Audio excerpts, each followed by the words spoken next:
Tips for college, high school to college. Let's talk about that real quick. All right. Now, I come with a perspective of I got 15 years of educational administration. So some of the tips and what I've observed and what I used to advise certain students, I'm going to share. Okay. All right. Tip number one, do everything early. Select your college. Know the difference between a 2-year college, 4-year state college, and 4-year private college. Now, here's the thing. 2-year colleges are cheaper than 4-year colleges. 4-year colleges, state colleges, are cheaper than 4-year private colleges. So that's something you got to keep in mind when you're talking about colleges, okay? Registration and financial aid, do that early. Make sure you do that early. Register early. The reason why I always tell people to register early and do all that, your financial aid situation early is because you don't know how many courses they got scheduled or classes they got scheduled for particular courses. For example, English, composition, and rhetoric. They might have only 7 of those classes scheduled. And because they don't know how many classes to schedule, because what they do, they go by historical data. For example, if last spring they had 10 classes for composition or rhetoric, and they were only able to fill 7, and the spring before that they only had 7, then typically this spring they only have 7. So if they wind up having more students than 7, they might add another class, and they might. But in most cases, they don't. So that's something you got to pay attention to. You want to get the class, because if you don't get it early, then you're going to be forced to take courses that you might not be ready to take at that time. And I'm going to talk about that a little. And do your financial, number 2, do your financial aid, but try to avoid student loans. We did a session talking about college endowments and how much colleges are making and how wealthy these colleges are. So you want to stay away from student loans if possible. You look at other alternatives to student loans. Of course, you want to do your financial aid packet. Do your financial aid packet. If you get approved for the grant, take the grant, because grant is free money. Take that grant money.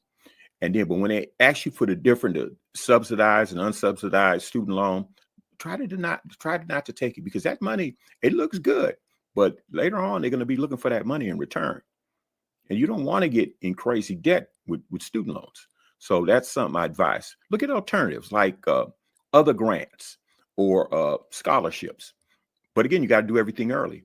So if you go to financial aid early, talk to the financial aid officer or representative. Ask them, what other terms y'all have here at this institution for me to pay for my college education? And a lot of times they do have other opportunities. For example, you might be going in IT, and a particular IT has a particular scholarship. And so you want to tap into that scholarship. And sometimes all they require you is to write some type of essay or something like that. And you get it. And they have so much money in there, but you got to do it early, because that money might be only earmarked for spring. So you want to do everything early. So try to avoid the student loans. Number 3, learn how to register yourself. Don't rely on an academic advisor. And here's why. The academic advisor, he or she, who are typically the ones I ran to, great employees, they really enjoy what they're doing. However, they work for the college. And you got to realize how colleges make money. This is how colleges make money. Colleges make money by selling class seats. For example, I just used composition and rhetoric. Say for example, there's so much of that money that comes out of their class that has to pay the professor, okay, the instructor. Then after that certain amount of money, then the college makes money. Okay, that's how it makes. They also make money off of the books and stuff like that. But that's how they make money. So a lot of times, if you go to the register, the academic advisor, what they're going to do, first off, there's typically a line for it, which I never could understand. Why is everybody going to the academic advisor when you could do all this stuff online? Well, but we go to academic advisor and ask them and stand in that long line or sit in that chair waiting for them. But when you could do everything online, do it yourself. They give you a degree plan when you first, if you do everything early, they give you a degree plan. The degree plan has all the classes you need right on the degree plan. And all you got to do is go online, find a class, and register for it. That's all you got to do. Real simple process. You can do that on your phone. But we go and talk to academic advisors. They work for the school. So let me give you a case in point. Say, for example, you need you want to get in an English composition ready class. And they got 7. And they're looking at it, and the academic advisor looking online. They could see, okay, each class we're going to just use a good figure. They plan on filling maybe 25 in the class. I'm just using a number. I don't know what numbers. Each college is different. But they 25 in the class. They look at all 7 classes, and they see them and the dates. You give them the dates and everything. They say, okay, we got 7 classes. They're looking. Oh, that one's got 15. That one's got 16. That one's got 19. That one's got 15, 16, all of them similar in numbers, right?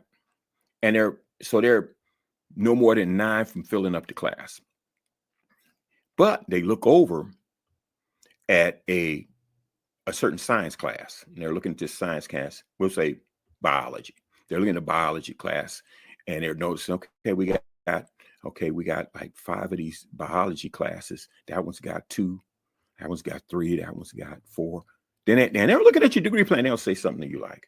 Yeah, I see that. I'm looking at your degree plan, sir. And I see that you could take a biology class. And there's plenty of open seats there, sir. I'd recommend you take the biology class. Y'all see what's going on there? What's going on there? They're recommending a class to you because they're looking at the class seats in there, right? Which you might not be ready to take that biology class. But, because we assume they're the experts, which they are, we say yes. And now we're in a biology class. Then on top of that, you got a math class. I'm going to talk about that here shortly. So you want to be able to register your own self and take courses that you want to take at that given time. That's critically important when you're going to college. Critically important. Okay? So learn how to register yourself. Number 4, only register for courses you need and manage your courses. Okay, let me get into that. This is where I'm getting to. Whether you notice or not, most of your courses, there's some courses that are they're easier courses. I'm just going to tell you, your English classes, your history classes, your government classes, your psychology or sociology, economics, philosophy, all those type of classes are simply reading. That's all they're, reading classes. If you can read, you can get through that class. That's what I'm telling you. Those are reading courses. Now, here's the thing. Your languages, your science, and your math, they're analytical. Requires a lot more work, right? Example. You got a college math class.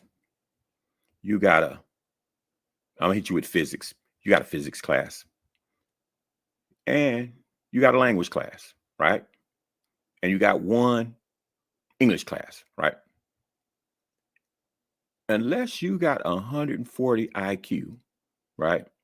You will be struggling because that's going to be very time consuming. And plus, most of us have other things we do outside of going to college. I'm just telling you, I used to counsel many, many people, particularly veterans. And I started telling them, hey, don't be taking those type of courses. Take this course. I always try to take the easy course. So what I'm trying to tell you, spread out your classes, spread your math class. If you're taking a math class one particular semester, don't take a science class or a language class. Take that later. Then when you're taking the science or language class, take that later. Take them by themselves with the easier classes, the reading classes. That'll keep your GPA up.